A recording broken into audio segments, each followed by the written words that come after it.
নমস্কার, শুভ সকাল, সুপ্রভাত। আজকে আমার সকালটা শুরু হয়েছে অনেকটা দেরি করে। আজকে অনেকটা দেরি করে আমি ঘুম থেকে উঠেছি। সেই কারণে একটু দেরি করেই আমার সকালটা হলো। আশা করি আপনারা সকলে ভালো আছেন এবং সুস্থ আছেন। আপনারা ভালো থাকুন, সুস্থ থাকুন, আপনাদের সারাটা দিন ভালো কাটুক এই কামনা করি। রোজ নামচা চ্যানেলের আরও একটি নতুন ভ্লগে সকল বন্ধুদের জানাই স্বাগত। আজকে সকালবেলায় উঠে দাঁত টাত মেজে ফ্রেশ হয়ে নিয়ে মানে সকালবেলায় উঠতে উঠতে আমার 8টার পর হয়ে গেছে, 8টা 15 20 এরকম সময় উঠেছি। তারপরে উঠলাম, ফ্রেশ হলাম, দাঁত টাত মেজে তারপরে খানিকক্ষণ নিজের কাজকর্ম ছিল কিছু, সেগুলো করে। আর আজকে সকালবেলায় খাবার খেয়েছি, যে জল খাবারে খেয়েছি হচ্ছে পান্তা ভাত। পান্তা ভাত ছিল, মা আলু ভেজে দিয়েছিল, সেই আলু ভাজা দিয়ে পান্তা ভাত খেয়েছি।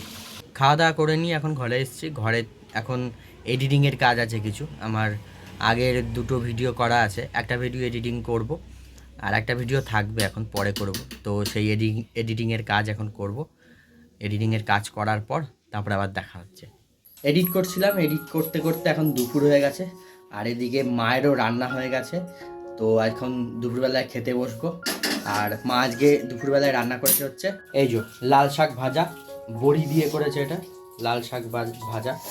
আর হচ্ছে কাঁচা টমেটো আর আলু ভাতে, এটা কাঁচা সর্ষের তেল আর লঙ্কা দিয়ে মেখেছে। আর হচ্ছে ঝিঙে আলু পোস্ত। ঝিঙে আলু পোস্ত বাবাই ভালোবাসত। আজকে বাবার বার, সোমবার, আজকে নিরামিষ, ঝিঙে আলু পোস্ত। এই হচ্ছে আজকে দুপুরবেলার খাবার। আর বড়ি ভাজা আমার খুব ভালো লাগে।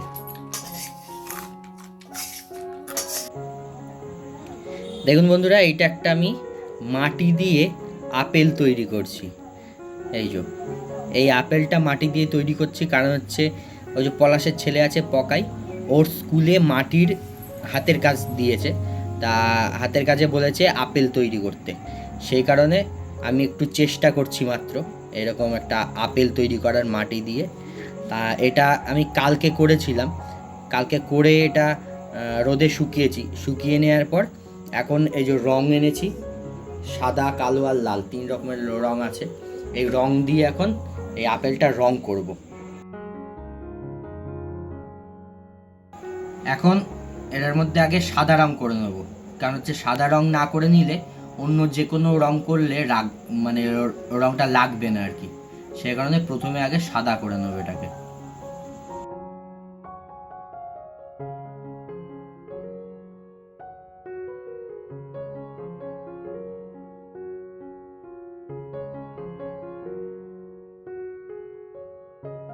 এই যে পুরো আপেলটা রং হয়ে গেছে, সাদা রংটা করে নিয়েছি। এবারে এটা একটু শুকিয়ে গেলে তারপরে আবার এবারে আপেলের যে রংটা সেটা আনার চেষ্টা করব যতটা পারবো। একদম তো পারফেক্ট করা সম্ভব নয়, আমি তো অত ভালো আর শিল্পী নই। সেই কারণে যতটা পারবো আর কি চেষ্টা করব। আর বাচ্চাদের হাতের কাজ যেটুকুনি করা যায় আর কি। এই যে এটা মোটামুটি শুকিয়ে গেছে রংটা। এইবারে এটার মধ্যে আপেলের রংটা আনার চেষ্টা করছি একটু লালটা দিয়ে। জানি না কতটা দূর হবে, এই তো লাল কালারটা না একটু শুকিয়ে গেছে আমার।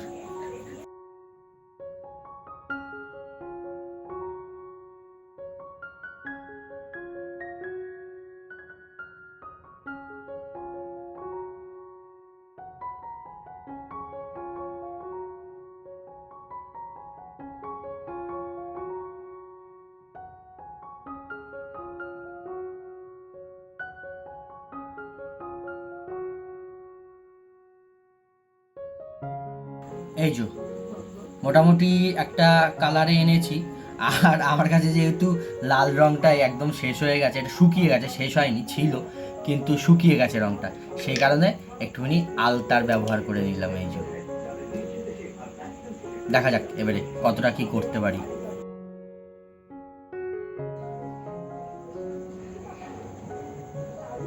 এবারে এটার মধ্যে একটু হালকা কালোর সেট দিচ্ছি।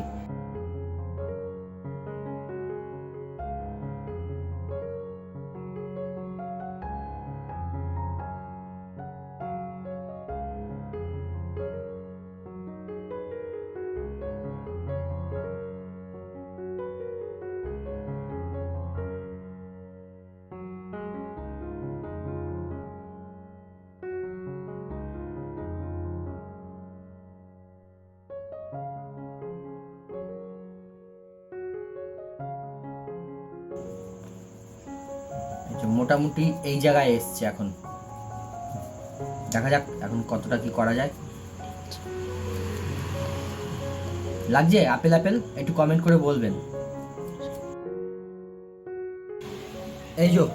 এই অবধি হয়েছে। এর মধ্যে আবার একটু হলুদ গুঁড়ো দিয়ে শেড দিয়েছি, মানে কিভাবে আর কি আপেলের রঙটা আনা যায়, একটু যাতে ন্যাচারাল লাগে দেখতে, সেটাই চেষ্টা করছি। দেখা যাক।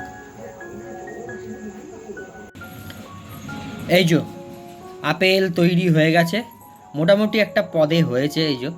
কেমন লাগছে বলবেন, অবশ্যই কমেন্ট করে জানাবেন। এই আপেলটা আমি তৈরি করেছি, দেখুন ভালো করে আপনাদের দেখাচ্ছি। এটা কি আপেলের মতন লাগছে? কমেন্ট করে বলবেন। এটা হচ্ছে আপেলের মুখের দিকটা, যে দিকটা ফুলটা থাকে, আর এই হচ্ছে বোটা, আর পুরো আপেলটা এইটা। অবশ্যই কমেন্ট করে জানাবেন যে কেমন লাগলো, কেমন হয়েছে। হালকা হালকা একটু দাগ দাগ থাকে না, সেরকম দাগ দাগ দিয়েছি একটু। ফাইনালি আপেল এইটা তৈরি হলো।